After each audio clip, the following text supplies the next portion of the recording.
Hey guys, welcome back to Winning in the Wind. We're starting a new segment this week, Q&A Mondays. If you have a question that you want answered in a video, please send it to me at winninginthewind@gmail.com.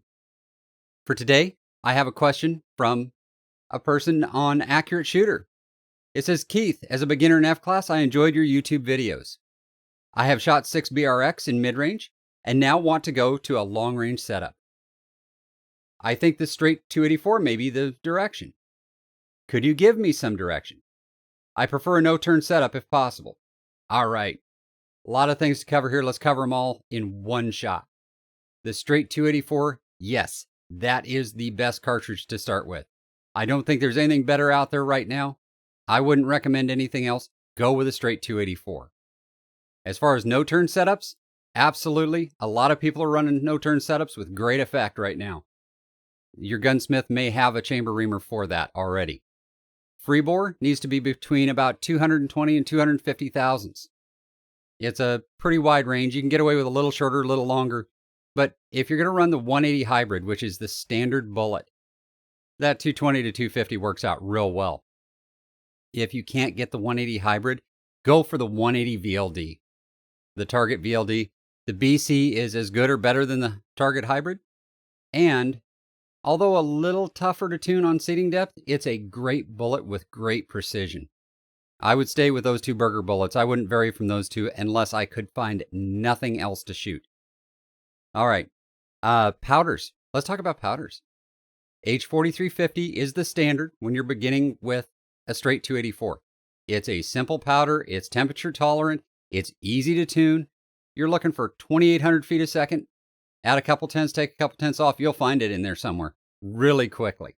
It's not hard to tune with 4350. H4831SC is another great powder.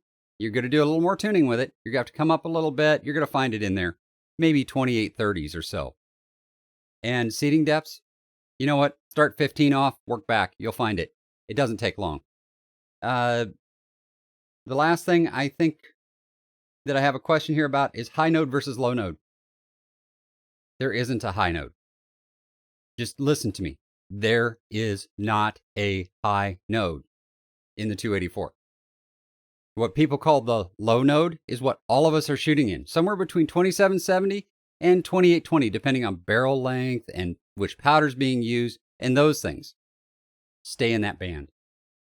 Don't stray out of that band unless you have a good reason to. The other thing I'll advise is new shooters, new to the 284, I would stay away from the newer powders for right now. They're pretty good powders. They're not quite as easy to tune as H4350 or 4831SC. They work good. They aren't going to give you any real advantage. So stay with the standard Hodgdon powders if you can. If you can't, sure. If you can't find 4350 or 4831SC, go out there and find something that will work. Almost any powder will work with any cartridge. Some work better than others. Some are easier to tune than others.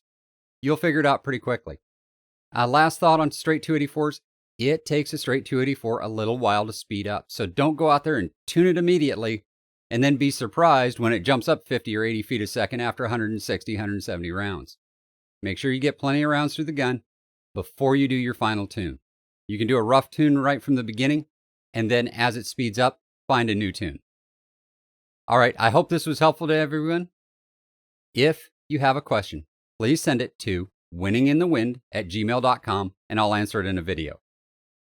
Shoot straight, and I'll see you next Monday.